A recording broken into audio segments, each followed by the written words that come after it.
Bonjour à tous. Bienvenue de nouveau ici pour une petite vidéo aujourd'hui avec Didier Girard. Bonjour Didier. Bonjour Alexis. Didier est expert autour des technologies du cloud et de Google en particulier, à tel point qu'il a le titre de Google Developer Expert pour ce qui est du cloud. Il a pas mal d'expérience dans différents produits autour de la plateforme Google. Et Didier, peut-être que tu peux commencer à nous présenter quelques slides sur ton expérience App Engine, mais pas seulement, et puis vraiment sur du réel. Ouais, avec plaisir. Donc, donc je me présente en 2 secondes. Donc, je suis le directeur des opérations et innovation chez Sphere. Et c'est vrai que je manipule la cloud platform depuis 2008 maintenant. Ça fait quelques temps. Et donc, il y a quelques années, en même temps que la plateforme App Engine arrivait, il y avait aussi une autre technologie qui arrivait, c'était Android.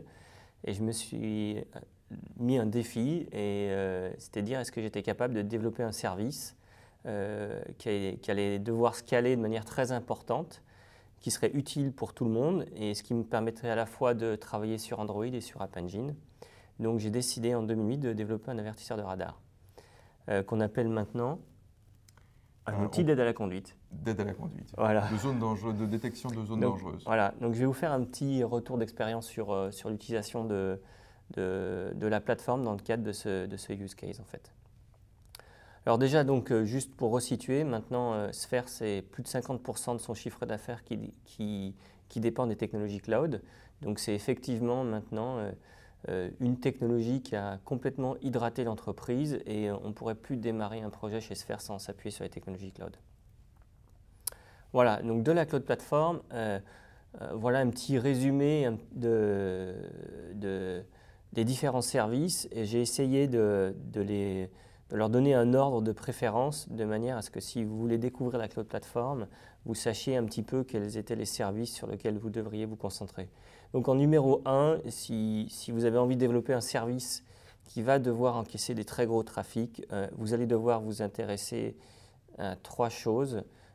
App Engine, qui est la solution Platform as a Service de Google, le Data Store, qui va vous permettre de stocker des très gros volumes de données, donc c'est une solution NoSQL. Et puis, dans les architectures modernes, plutôt que de développer des applications, on développe des plateformes. Ces plateformes sont exposées à travers des API. Et donc, il y a de fortes chances que le service que vous allez rendre soit consommé par différents types de devices. Vous allez donc devoir exposer votre application à travers une API REST. Et pour ça, il faut utiliser Google Cloud Endpoint, qui est une solution qui permet de développer de très belles plateformes. Donc ça, c'est si vous avez besoin de développer une application qui doit scaler. Et puis si vous avez des besoins très particuliers et que vos besoins ne rentrent pas dans la solution PaaS de Google, à ce moment-là, vous allez devoir vous construire votre propre infrastructure. Donc ce sera un peu plus long, certainement un peu plus difficile. Et là, il y a une très bonne solution qui s'appuie sur Compute Engine qui va vous permettre de louer des machines, louer du disque, de la CPU, de la mémoire, des choses comme ça, quoi. Derrière, une fois que vous avez développé votre service, ce qui va être très important, c'est d'analyser ce qui se passe de manière à maximiser votre business, à trouver des nouveaux patterns, à comprendre, donc faire de la BI. Et il y a la solution montante sur la Google Cloud Platform qui s'appelle BigQuery. C'est vraiment, pour moi, c'est la petite perle de la plateforme. Elle n'est encore pas très connue, mais vous allez le voir dans les démos que je montre, elle peut être très très utile pour bien comprendre son business. Voilà. Donc un cas pratique, donc je vais vous montrer dans le cadre d'un projet. Donc en 2008, il y avait beaucoup de radars sur les routes et l'idée c'était d'utiliser Android comme solution pour remonter des informations et puis la plateforme App Engine pour recorder tout ce qui se passait sur la plateforme. Donc pour ça, je lance un projet qui s'appelle La Bonne Entendeur. C'est un projet qui a eu un énorme succès puisque l'application a été téléchargée plus de 900 000 fois. Donc il fallait une application qui puisse encaisser les très gros volumes de trafic, entre autres durant les week-ends ou les jours fériés où à ce moment-là, beaucoup de monde part sur la route et essaye d'éviter les pièges de la route. Donc, comme dans tout projet, il faut un business model. Moi, je voulais avoir un business model complètement disruptif, je voulais une application gratuite et qui ne soit pas sponsorisée par de la pub en fait. Donc pour ça, eh ben, il fallait absolument mettre au point un système qui, un, soit capable de scaler, d'encaisser des très gros trafics, et deux, me coûte le moins d'argent possible, puisque c'est moi qui allais financer le service en fait. Donc pari gagné, grâce à App Engine et la plateforme, puisque les jours de pointe, là où il y a des très gros trafics, hein, en gros, je m'en tire en termes de coûts d'exploitation pour 1 à 2 cafés en fait. Voilà, donc l'idée c'est ça, c'est d'avoir un service complètement gratuit en s'appuyant sur la puissance du cloud, capable de scaler et qui va minimiser les coûts d'infra. Donc pour ça, j'ai utilisé la plateforme avec tout ce qu'elle sait faire. La plateforme App Engine permet à un développeur Python ou à un développeur Java, maintenant elle est aussi accessible aux développeurs PHP ou aux développeurs Go, de développer des services qui vont pouvoir encaisser des très gros trafics. Je démarrais sur un service, donc les avertisseurs de radar, sur lequel il y a une grosse concurrence. Donc vous connaissez certainement Coyote et Wave. Donc quand je démarre quelque chose, je suis toujours assez ambitieux. L'idée, c'est de me dire, plutôt que d'aller sur un marché où il n'y a pas beaucoup de concurrence, c'est-à-dire que c'est un petit marché, autant aller sur des marchés où il y a de la grosse concurrence. Moi, ce que je voulais, c'était potentiellement avoir le plus gros trafic possible et que mon idéal, c'était que chaque automobiliste puisse avoir à bon entendeur dans sa poche. Et donc, il me fallait une plateforme qui soit capable d'encaisser tout ce trafic-là. L'équipe, au démarrage, était seule. Et puis maintenant, l'équipe à bon entendeur est assez grosse. Donc j'ai un designer qui s'occupe de développer toute la partie infographie d'à bon entendeur. Maintenant, il y a un développeur Android qui va s'occuper de développer l'application partie Android. Moi, je m'occupe de toute la partie back-end et on a un community manager Les différentes milestones, différentes versions d'À bon entendeur, donc lancement en 2008, donc il est probable qu'À bon entendeur était la première application française sur le store. En tout cas, dès que le store a été ouvert, j'ai poussé une première version. Il n'y avait même pas encore de device disponible à l'achat en France. En 2011, on a lancé aussi des versions iPhone et Windows Phone. En 2011 aussi, donc c'est là où on a atteint les 900 000 téléchargements. Il y a une nouvelle législation. On ne devait plus parler d'avertisseurs de radar, mais on devait parler d'outils d'aide à la conduite. Voilà, et puis depuis 2013, on travaille sur la nouvelle version. Donc le statut de l'application, elle est en production. Et maintenant, je vais vous montrer un petit peu ce qui se passe vraiment derrière. Je vais vous montrer un petit peu la plateforme App Engine, donc la plateforme PaaS, et puis vous montrer l'outil de BI qui s'appelle BigQuery, qui permet d'aller un petit peu plus loin et de comprendre comment est-ce que l'application est utilisée. Ok, donc on va parler d'App Engine, qui est vraiment la plateforme de service, là où le code s'exécute, là où les données sont stockées. Et ensuite BigQuery, qui va être l'analyse pour essayer de comprendre un petit peu ce qui se passe, notamment pour ce cas particulier de départ en vacances peut-être, de jours en... Enfin, on va voir tout ça. Regardons. Exactement. Donc voilà, ça c'est le trafic des dernières 24 heures. Donc on voit on est arrivé à certains trafics. On voit qu'en fonction des journées, le trafic est assez différent sur la plateforme. Voilà, vous avez aussi la possibilité de voir s'il y a des erreurs. Donc on voit que là, il n'y a pas d'erreur du tout. Ce qui est très intéressant avec App Engine, c'est qu'on est capable d'avoir plusieurs versions de la même application en production. Donc là, j'ai une dizaine de versions qui sont actuellement disponibles. Dans ma manière de développer, quand je suis en phase de développement, je multiplie les mises à jour en production. C'est ce qu'on voit là. Lorsque je fais une mise en production, afin de vérifier que tout se passe bien, je fais du traffic splitting. Donc je suis capable de dire il y a une partie du trafic qui va partir sur la nouvelle version et puis une partie du trafic qui va rester sur l'ancienne. Je regarde comment ça se passe, puis si ça se passe bien, je passe la nouvelle version de l'application en production. On voit aussi là les différentes instances qui sont actuellement en train de s'exécuter. Donc il y a une instance par exemple qui était disponible depuis de 9 jours. L'idée c'est de coder de manière complètement stateless et à tout moment des instances peuvent tomber. Donc là je le fais devant vous en direct et vous allez voir de manière automatique, des instances vont être relancées pour pouvoir accueillir le trafic qui se passe. Il n'y a pas eu d'interruption de service. L'idée, c'est de coder de manière à ce que les instances démarrent très très rapidement. Là, j'ai déjà 2 instances qui sont démarrées, une et une troisième. Voilà, ces instances sont là, elles commencent à accueillir le trafic en provenance de l'application Abonentender. Ok, donc toutes les données relatives à l'application sont stockées dans une base NoSQL qui est le Data Store. Donc vous avez à l'intérieur de la console un outil qui vous permet de voir un petit peu vos données. Donc les voilà. Donc ça nécessite de coder de manière un petit peu spéciale. C'est du NoSQL. Voilà.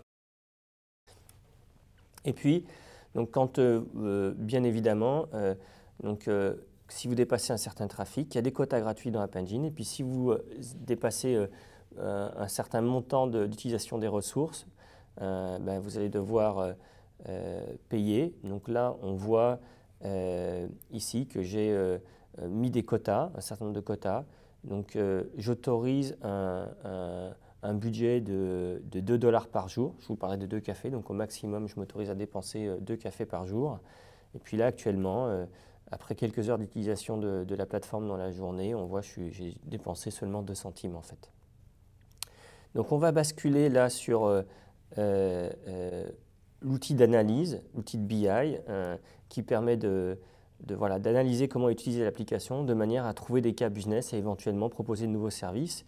Donc actuellement, dans la base de données, j'ai à peu près 10 millions d'événements qui ont été enregistrés dans ma base de données. Donc c'est quelque chose qui croît en permanence. Je viens de relancer la requête, on a vu que ça a augmenté. Donc l'idée, c'est d'enregistrer le maximum d'événements dans votre application de manière après à déterminer des cas business. Premier cas business, ce qu'on va regarder, c'est donc quelles sont les journées qui ont eu le plus de radars qui ont été remontés par les utilisateurs. Donc on voit que la requête a été analysée en 4 secondes. Et puis on voit aussi que les journées où il y a eu le plus de remontées de radars mobiles sur la route, c'était les 1er et 2 janvier qui correspondaient au jour férié puis en retour de vacances en fait. Voilà, et puis après le reste, ça fait, on voit en moyenne, il y a à peu près 5000 remontées de radars mobiles par jour. On est sur des chiffres assez importants quand même.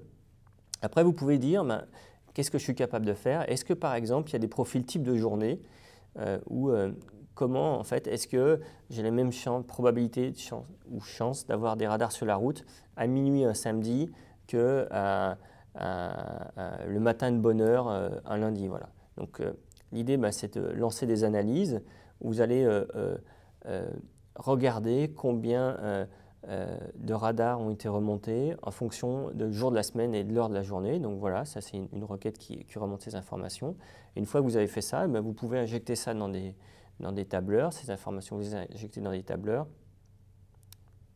et vous allez pouvoir déterminer des profils. Donc là, on voit par exemple qu'à 15 heures, c'est sur un dimanche, c'est là où il y a le plus de remontées de radars mobiles.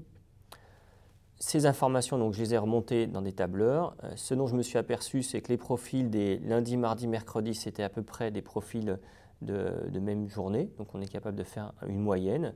Et là, on va avoir un profil typique d'un jour de semaine avec une première bosse en début de matinée, une deuxième bosse en milieu de matinée, une bosse en soirée. Et puis là, on voit un profil pour le vendredi. Donc le vendredi, on voit que le vrai pic, c'est en milieu d'après-midi. Voilà. On peut regarder aussi le samedi. Donc le samedi, il y aura un premier pic en début de matinée et puis il y aura un gros pic dans la nuit. Et puis voilà, donc ce pic, on le retrouve le dimanche matin de bonne heure. Et puis après, on retrouve à nouveau 2 pics. Le pic de début de matinée quand les gens partent déjeuner, et puis le pic de milieu d'après-midi quand les gens commencent à rentrer chez eux. Voilà. Autre manière, donc avec Abonentender, on va stocker de manière anonyme les coordonnées géolocalisées où est-ce que les gens ont utilisé l'application, ce qui nous permet d'avoir une idée de où l'application est le plus utilisée. Donc vous êtes capable de faire un extract de BigQuery et ensuite de réimporter vos données dans un outil qui s'appelle Fusion Table, un outil de Google, qui permet d'afficher de l'information de manière géolocalisée. Et donc après, vous allez pouvoir déterminer dans quelle région de France votre application est le plus utilisée. Donc là, on voit, en utilisant la plateforme dans son intégralité, la plateforme PaaS de Google, l'outil d'analyse BI, BigQuery et puis Fusion Table, on commence à avoir un service à forte valeur ajoutée qu'on peut continuer à améliorer. Super, merci Didier. J'ai deux questions. La première, tu nous parlais du Data Store, NoSQL. Là, on est dans le cadre du développement, on écrit, on lit des données dans le Data Store. Comment est-ce qu'on passe de cet environnement-là à BigQuery? Est-ce que c'est BigQuery qui va lire dans le Data Store ou il y a une phase d'export? Comment est-ce que ça se passe? Ouais. Donc il y a deux solutions. On peut soit en batch charger des données dans BigQuery, mais la solution que je préfère, c'est la Streaming API. Donc au fur et à mesure où vous remontez des événements dans votre application, vous pouvez les streamer dans BigQuery. Ce qui permet du coup de faire de la BI temps réel. Et je pense que la solution BigQuery est une vraiment des plus simples pour faire de la BI temps réel actuellement sur le marché. Mais ce qui est important, c'est de noter le fait qu'il y a vraiment beaucoup de données et que les requêtes répondent assez rapidement et non pas de manière proportionnelle à la quantité de données qui sont stockées ou parcourues. Exactement. Donc là, on le voyait sur 10 millions de lignes, on sortait des analyses qui étaient de l'ordre de 10 secondes en fait. D'accord. Et l'autre question que j'avais importante, c'est le langage. Ça ressemblait beaucoup à du SQL. Est-ce que c'est du SQL? Oui, donc c'est un SQL-like, j'ai envie de dire. Donc c'est en gros pour tous les gens qui sont familiarisés avec SQL, toute cette population-là sera très à l'aise avec BigQuery. C'est vraiment un langage qui est très très proche. Ok. Donc on a parlé d'App Engine. Donc ça c'est vraiment, en l'occurrence ici écrit en Java, mais on a plusieurs langages qui sont disponibles. C'est toute la logique qui est là, exposée sous forme d'API REST. Donc ça c'est la partie endpoint. Des clients, essentiellement Android, mais d'autres aussi, qui commencent, j'imagine, à représenter un certain nombre d'utilisateurs. Ce côté stateless, ça me paraît vraiment très important. Hein. C'est vraiment une appli qui a été conçue pour le cloud, que tu as écrit pour le cloud dès le début. Et puis cette capacité ensuite à prendre les données et avec la Streaming API, l'envoyer vers BigQuery où on va vraiment donner du sens aux données parce que c'est ça qui va peut-être nous inciter ou t'inciter à faire des évolutions sur le produit, les applications en fonction des usages. Exactement. Donc là, par exemple, on réfléchit à proposer, du fait de l'analyse, on s'est aperçu qu'il y avait des jours particuliers où les dangers sur la route étaient plus importants. Et donc là, l'idée, c'est en fonction de l'heure et du jour de la semaine, de proposer un indicateur pour dire, voilà, vous êtes dans des moments où il est plus ou moins dangereux de circuler. D'accord. Donc on a beaucoup parlé plateforme as a service. On reviendra probablement avec Didier pour parler infrastructure as a service, qui est un autre cas. Mais là, pour celui-là, pour le cas d'usage que tu nous exposes, je pense qu'il n'y avait pas photo. Il fallait parler de plateforme as a service. C'est ce que tu as fait à l'époque et à mon avis qui était le bon choix. Mais on reviendra pour parler de Compute Engine et peut-être de technologies un peu plus bas niveau. On parle machine virtuelle. Didier, merci en tout cas pour ton temps. Merci beaucoup. À bientôt. Salut. Au revoir.